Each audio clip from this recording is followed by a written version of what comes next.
Muhterem dostlar, selamun aleyküm. Bahar bayramımız yetip geldi, bayramımız kutlu olsun. Asuda vatanımızı, kahraman arka dağımızı, kahraman arka dağlı serdarımızın canlar sağ olsun. Şolun sayesinde asuda vatanımız var.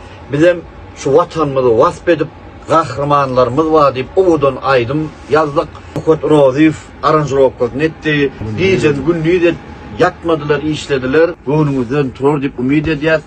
Sokotçan sana da sağ ol. Köp sağ ol.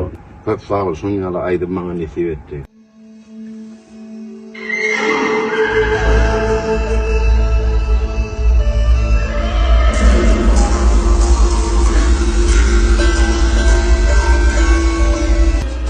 Yankılıkta gören yolu bu Türkmenin hak kurtları doğru kahramanımızı hacı arkadaşını serdarımızı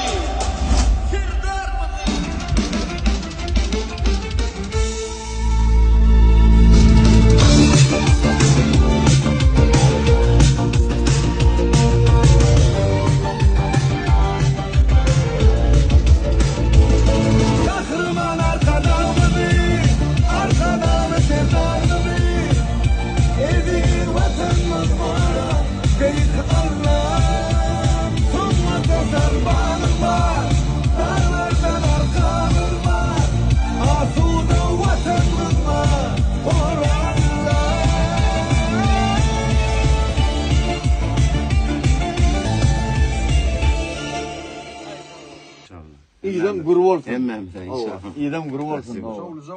Ava şovulca olup Allah'a zor. senden gitmerinden hiç ayrılıp dursun vatan.